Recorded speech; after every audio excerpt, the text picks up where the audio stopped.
Des gens qui pratiquent le ghosting. On en parle? Que signifie le ghosting? C'est le fait de couper toute communication sans donner aucune explication. J'ai décidé de faire une vidéo à chaque fois que je donne des bons conseils dans la sphère privée et que j'identifie que ça fonctionne. Voilà. Je vais vous donner mon point de vue par rapport aux personnes qui pratiquent ce type de comportement, donc le ghosting. Je pense que ces personnes souffrent d'un manque de maturité émotionnelle, parce qu'elles ont tendance tout d'abord à fuir. Je pense aussi qu'il y a plusieurs raisons pour qu'elles se comportent comme ça dans leur tête. Elles pensent aussi que le lien qu'elles ont avec la personne est superficiel.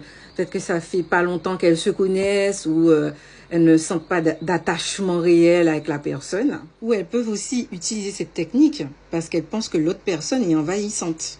Donc pour eux, c'est une sorte de protection.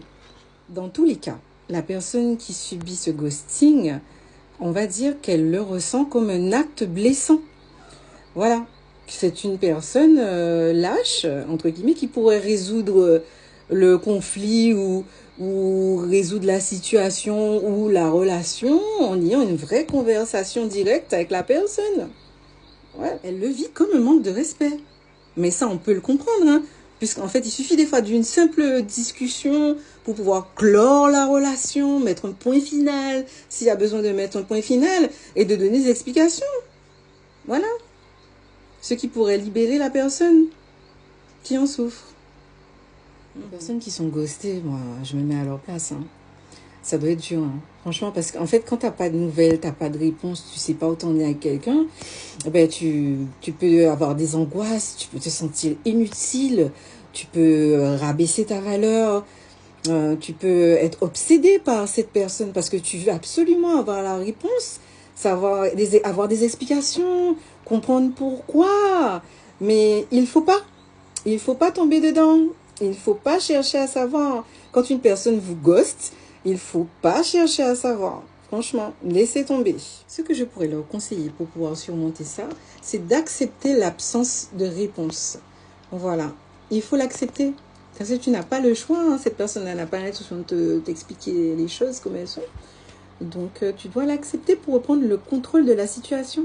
Il ne faut surtout pas te blâmer ou te rabaisser par rapport à ce qui s'est passé, puisque de toutes les manières, tu n'as rien à te reprocher. Ce n'est pas toi le problème. Tu n'as rien fait de mal. Non, franchement, détends-toi. Respire. Tu n'y es pour rien. Ce n'est pas de ta faute si cette personne-là est lâche. Extériorise ce que tu ressens. Écris-toi un courrier, un SMS pour toi-même. Tu vois, fais le tri aussi, bloque et supprime cette personne-là aussi à ton tour. Il faut lui faire pareil. Il faut recentre-toi sur tes propres projets, tes ambitions, tes activités. Reprends ta valeur, reprends ta considération. Occupe-toi de toi et ton bien-être. Pense à toi, à ton avenir et ton futur. Pense à toi. C'est normal ce que tu ressens. C'est normal que tu ressentes de la colère. C'est normal que tu en veuilles à cette personne. Mais franchement, le meilleur conseil que je peux te donner dans tous les cas, c'est franchement de tourner la page, voilà, et de te concentrer sur ta vie et de conserver les bonnes relations, là où que tu peux imposer les limites du respect, de la bienveillance, et concentre-toi vraiment sur des personnes qui en vaillent la peine et où l'intérêt est réciproque. Voilà, c'est le meilleur conseil que je peux te donner. Donc, n'hésitez pas en commentaire à me faire part de votre propre expérience, si vous avez vous-même vécu le ghosting, ou si c'est vous-même qui l'avez fait subir à quelqu'un. Comme je l'ai toujours dit, je lis tous les commentaires et j'y réponds. En conclusion, ce n'est pas bien de ghoster quelqu'un. Ça ne se fait pas. Et ça n'arrange personne, ni la personne qui ghoste, ni celle qui est ghostée. Et je conseille franchement à tout un chacun d'imposer des limites dans les relations d'amitié ou de couple, ou quelle que soit la relation amoureuse ou amicale, et de penser à soi. Car le plus important, comme je l'ai toujours dit, c'est d'être heureux avec soi-même.